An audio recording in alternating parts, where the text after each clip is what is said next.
उसे एक युक्ति मिल ही गई। विद्या के विवाह के कुछ दिनों बाद बिरजू का कोई दूर के रिश्ते का भतीजा अर्जुन कहीं से अता पता खोज खाज के ग्राम बरन के घर आ पहुंचा था। बस सुलभा को बैठे बिठाए एक सूत्र मिल गया। अरे बहू, तुम्हारा भाई जो एक बार आया था, किस हद तक जा सकती है इसका तनिक भी अनुमान नहीं लगा पाई और उनके प्रेम पंगे शब्दों के जाल में फंसती हुई बोली, नहीं अम्मा जी, मुझे तो कोई खबर नहीं है। साधारण सा उत्तर था उसका। ललित को फ़ोन नंबर तो दे गया था, शायद तुम ही फ़ोन कर लेती।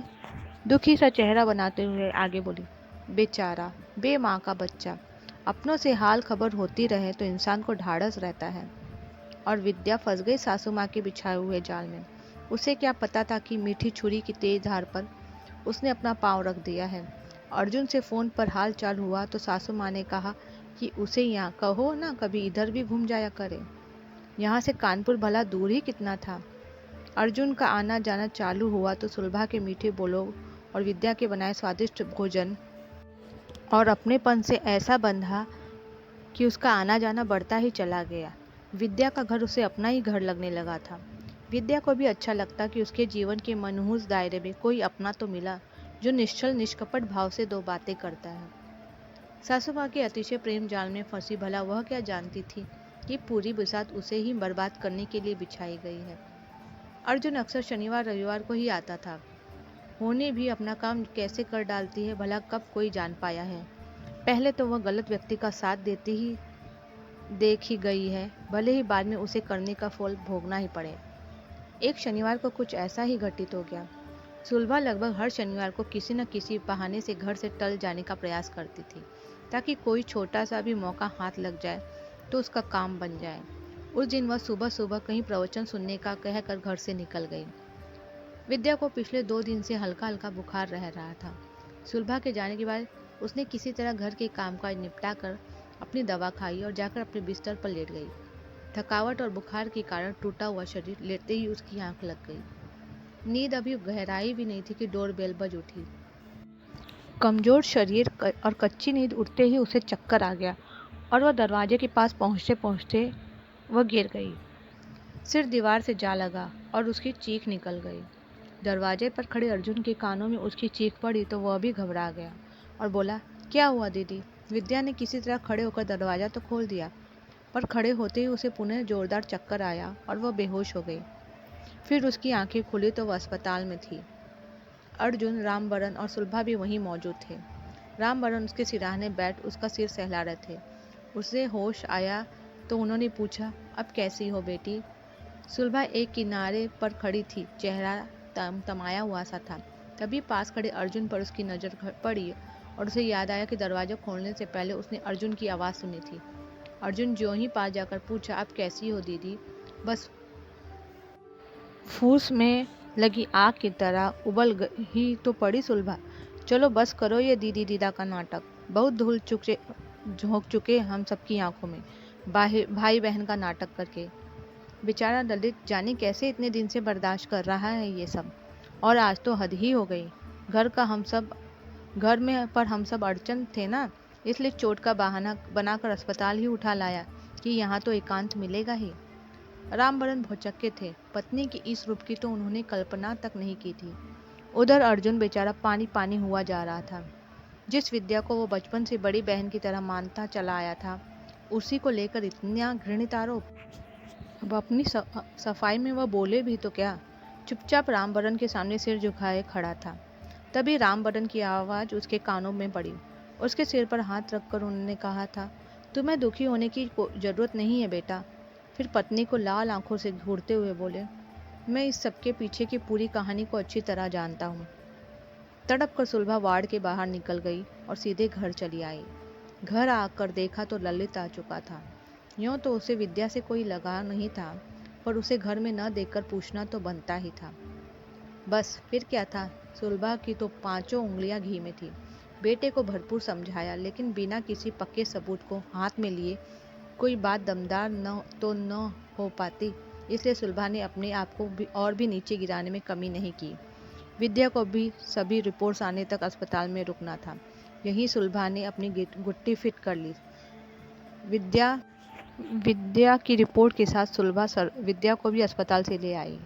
रिपोर्ट के अनुसार वह गर्भवती थी और वही कारण उसके चक्कर और बेहोशी का भी था। विद्या के सिर पर तो पहाड़ ही टूट पड़ा था, क्योंकि उसके अनुसार तो यह सरासर झूठ था।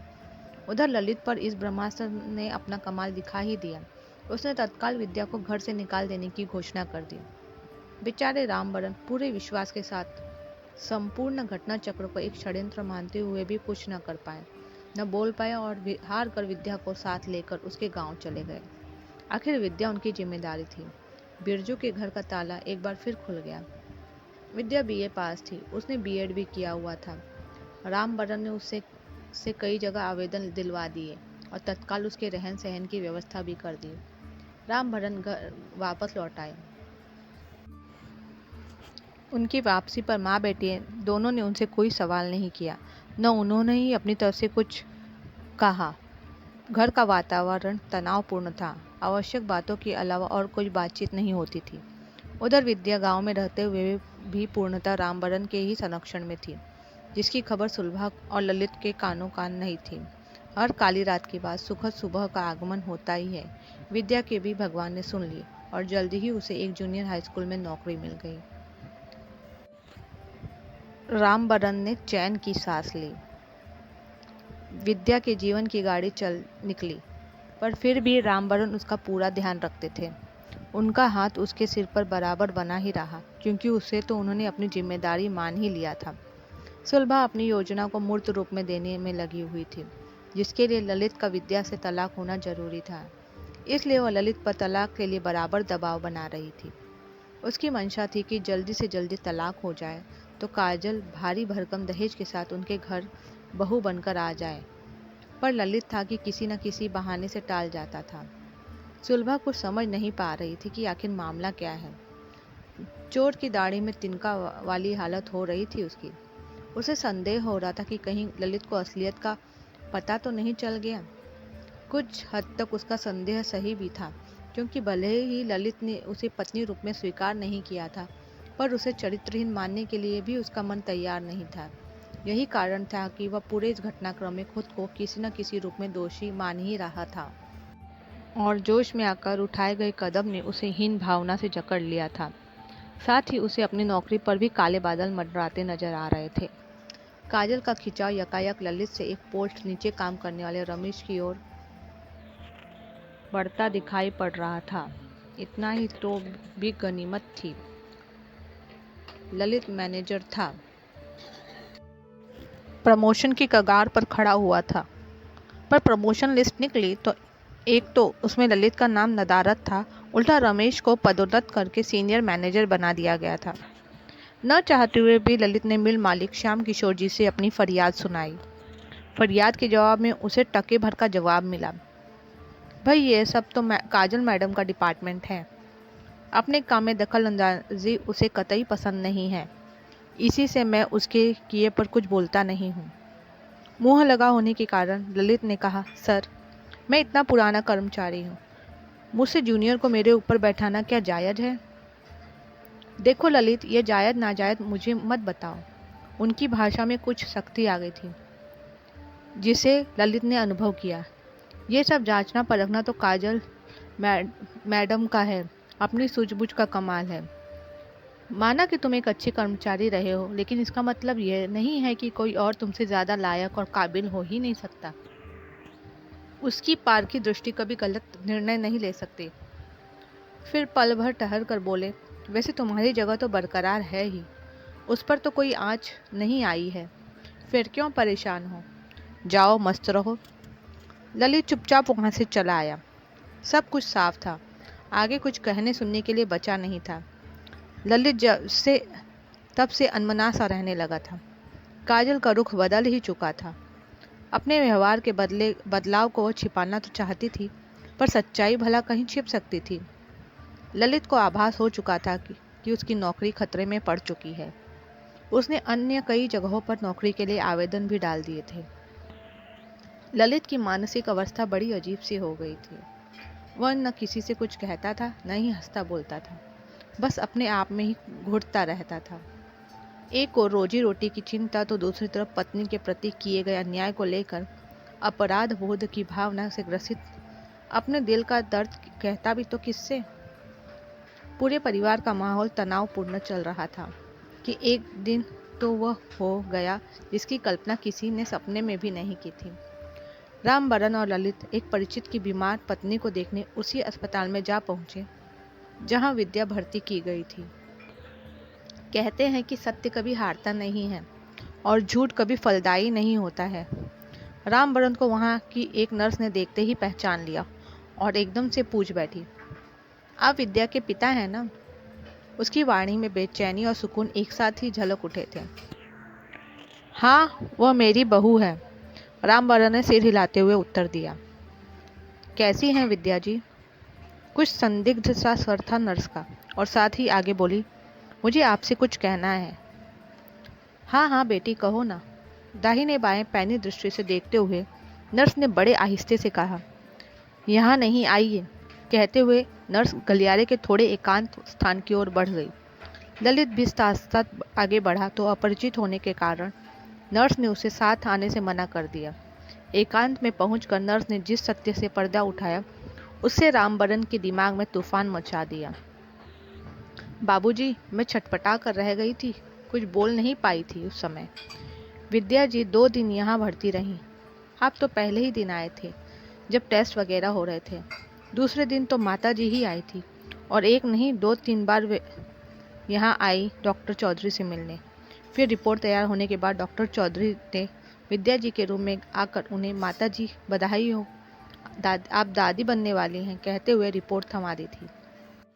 रिपोर्ट में चक्कर और बेहोशी का कारण प्रेगनेंसी दिखाया गया था। रिपोर्ट देखते ही विद्या जी बड़ी जोर से चीखी थी, नहीं ये झूठ है। उनकी चीख सुनकर सारा स्टाफ दौड़ते हुए उनके कमरे में पहुंच गया था, पर डॉक्टर चौधरी ने सबको डांटते हुए वहां से भगा दिया। इसके बाद माता जी ने उन्हें घसीटते हुए बिस्तर से उतारा और लेकर चली गईं।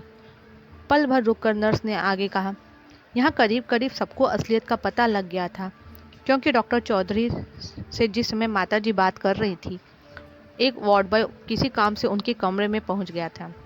उनके वार्तालाप के कुछ अंश उसके कानों तक भी पहुंच गए थे। साथ ही नोटों की गड्डी थमाते हुए साक्षात उसकी आंखों ने देख लिया था। उसकी तो उसी दिन नौकरी चली गई, बिना नॉक किए कैबिन में घुसने के जुर्म में। इतना कहकर नर्स हौले से मुस्कुरा दी और फिर आगे कहा, उसने वह भी कम नहीं था, जाते जाते पूरे स्टाफ को सच्चाई बताकर ही गया। दरअसल डॉक्टर चौधरी तो बहुत पहले से ऐसे कामों के लिए मशहूर थे। पैथोलॉजी वाले एक रिपोर्ट तो बना ही चुके थे। जब उन्हें दूसरी रिपोर्ट बनाने को कहा गया तो वहाँ से भी बात लीक हुई। चौधरी को जब कुछ खतरा महसूस हुआ तो उन्होंने पूरे स्टाफ को अपने कमरे में बुलाया और टाइट करते हुए कहा कि बात अगर अस्पताल से बाहर गई तो किसी की नौकरी नहीं बचेगी। साथ ही निकाले गए वार्ड बॉय का हवाला भी दिया। और फिर आप समझ सकते हैं, रोजी रोटी के डर ने सभी के मुंह पर ताला जुड़ दिया। आपका पता ठिकाना रजिस्टर में से गायब कर दिया गया था, इसलिए जिन 1-2 लोगों ने आप तक पहुंचने की इच्छा की थी उनका कोई बस नहीं चला। लेकिन आज आपको देखकर मैं अपने आप को रोक नहीं पाई। सच कहने से विद्या जी के बारे में मुझे कुछ नहीं मालूम, पर माता जी के उस दिन के तेवर देखकर इतना तो हम लोग समझ गए थे कि उनके साथ उन्होंने कुछ अच्छा तो नहीं ही किया होगा। सच से पर्दा उठ चुका था। ललित को जब सच्चाई का पता लगा तो उसे अपनी ही छोटी सोच के कारण स्वयं से घृणा हो गई। काजल का भूत तो उतर ही चुका था उस पर से। घर आकर पिता और पुत्र दोनों ने सुलभा को खूब खरी खोटी सुनाई और तत्काल विद्या को लाने के लिए दोनों ही गांव रवाना हो गए। सुबह का वक्त था। विद्या विद्यालय जाने के लिए तैयार हो रही थी। दरवाजे पर दस्तक सुनकर उसने दरवाज़ा खोला। सामने बाबूजी को देखकर उसने झट से चरण स्पर्श कर प्रणाम किया, पर उनकी आड़ में खड़े ललित को देखकर उसके आश्चर्य का ठिकाना नहीं रहा। अपने संस्कारों का मान रखते हुए उसने पति के भी चरण स्पर्श किए तो उसकी शालीनता देखकर रामबरन का हृदय भर आया। जलपान आदि के बाद थोड़ा व्यवस्थित होकर बैठने पर अपने आने के कारण स्पष्ट करते हुए रामबरन एक प्रकार से बहू से क्षमा ही मांग बैठे। बेटी, मुझसे बहुत बड़ी भूल हो गई है। मैं बिरजू भैया को दिया हुआ वचन ठीक से नहीं निभा पाया, पर मुझे भूल सुधारने का मौका तो तुम्हें देना ही पड़ेगा, कहते हुए उससे साथ चलने के लिए कहा तो अब तक चुप बैठा ललित भी अपने आप को रोक न सका। मुझे पछतावा है कि मैं माँ के कहने में चलता रहा, उनकी धन की भूख के आगे सामने रखे हीरे को पहचान न सका। फिर गिड़गिड़ाता हुआ सा बोला, प्लीज़ मुझे माफ़ कर दो, घर वापस चलो। पिता पुत्र का अनुमान था कि इतनी अनुनय विनय के बाद विद्या खुशी खुशी उनके साथ चली आएगी, पर वे गलत थे। विद्या ने कड़े शब्दों में वापस जाने से साफ साफ इनकार कर दिया।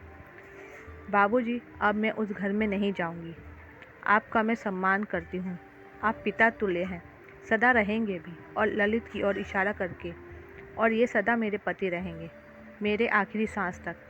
हाँ, मेरे साथ यहाँ रहना चाहें तो यहाँ आकर रह सकते हैं। मैं जैसी भी हूँ अब यहीं ठीक हूँ।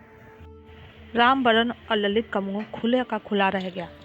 रामबरन खुश थे कि आज विद्या को कष्टों ने इतना साहसी और दृढ़ बना दिया है कि जो उनकी सोच के परे था। बिरजू को दिया हुआ वचन भी आज सही मायने में पूरा हो गया।